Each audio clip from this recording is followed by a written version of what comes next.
بیوی کے ساتھ رہتے ہوئے ابھی 1 سال ہونے والا ہے، لیکن اس کی ہر پسند ناپسند کو میں بخوبی جانتا ہوں۔ مجھے اپنی بیوی سے اتنی محبت ہے کہ تھوڑے ہی عرصے میں یہ جان چکا ہوں کہ کپڑے کیسے پسند ہیں، کھانے میں کیا پسند ہے، کون سا رنگ پسند ہے، لوشن، کریم، پاؤڈر، لپسٹک کون سی برانڈ کی پسند ہے۔ سب کچھ پتہ ہے، کس بات سے وہ ناراض ہوتی ہے اور کس بات سے وہ خوش ہوتی ہے، میں اچھی طرح جانتا ہوں۔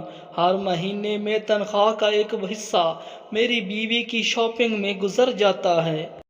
ہر مہینے میں ایک نیا سوٹ، ایک عدد چپل کا جوڑا اور میک اپ کا سامان۔ پاس دور کے کہیں کے بھی رشتہ دار ہوں یا اس کی سہیلیوں کے کسی رشتہ دار کی منگنی، سالگرہ یا شادی ہو، تو میری بیوی کو اس کے لیے نیا سوٹ بما مکمل سامان چاہیے ہوتا ہے۔ اسے میری پوزیشن یا مجبوری سے کوئی سروکار نہیں، بس اس کی ہر خواہش کو پورا کرنا ہے۔ میری ماں کو کشمیری مکئی کے بھنے ہوئے دانے، پاپ کارن وغیرہ بہت پسند ہیں، لیکن مجھے کبھی نہیں کہتی کہ شاید میرے پاس پیسے نہ ہوں۔ ماں نے کبھی مجھ سے کسی چیز کی طلب نہیں کی، کبھی سوٹ، چپل یا کوئی ضرورت کی چیز نہیں مانگی کہ گزارا ہو جاتا ہے تو کیوں مجھے تنگ کرے۔ معلوم نہیں میری گنجائش ہے بھی یا نہیں۔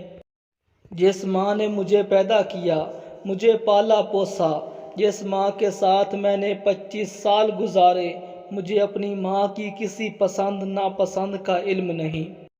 میری ماں کو کھانے پینے میں، پہننے میں کیا پسند ہے مجھے بالکل بھی نہیں معلوم۔ بیوی کے ساتھ رہتے ہوئے 1 سال میں سب کچھ جان گیا، لیکن ماں کے ساتھ رہتے ہوئے 30 سال ہو گئے، لیکن ماں کی کسی خواہش کا علم نہیں۔